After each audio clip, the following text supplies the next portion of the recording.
এসে বাংলা ব্যাকরণ শিখি পেজে তোমাদের সবাইকে স্বাগত। আশা করি তোমরা সবাই ভালো আছো এবং সুস্থ আছো।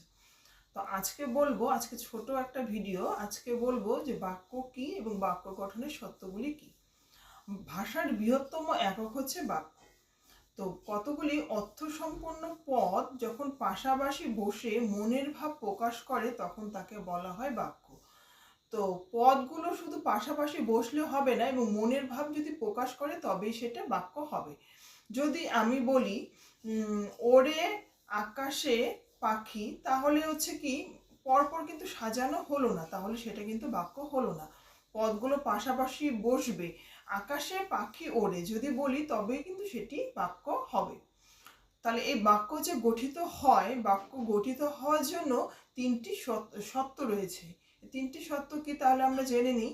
একটা রয়েছে আসক্তি বা আসক্তি, 2 নম্বর আকাঙ্ক্ষা, এবং হচ্ছে যোগ্যতা।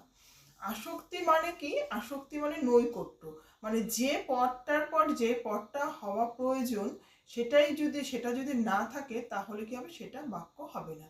যেমন পশ্চিমে অস্ত সূর্য যায়, তাহলে কি সেটা হচ্ছে বাক্য হলো? বাক্য হলো না। বলতে হবে পশ্চিম দিকে সূর্য পশ্চিম দিকে অস্ত যায়, যদি আমি বলি তাহলে সেটা হচ্ছে বাক্য হবে।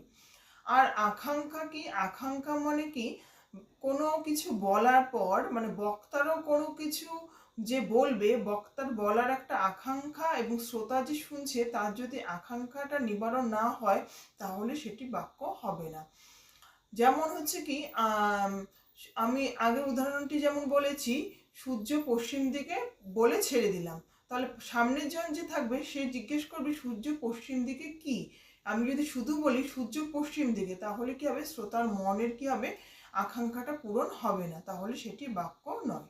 আর যোগ্যতা কি? যোগ্যতা মানে বিশ্বাসযোগ্যতা, মানে হচ্ছে সত্যতা থাকবে। যদি বলি সূর্য পশ্চিম দিকে উদিত হয়, তাহলে এই বাক্যটিতে কি কোনো বিশ্বাসযোগ্যতা বা সত্যতা রয়েছে?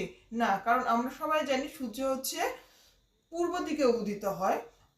আমি আগে উদাহরণটাতে বললাম সূর্য পশ্চিম দিকে উদিত হয়, সেটা হচ্ছে সম্পূর্ণ ভুল, তাহলে সেটি বাক্য হওয়ার যোগ্যতা নয়। তো ধন্যবাদ। ভিডিওটি ভালো লাগলে অবশ্যই লাইক ও কমেন্ট করো।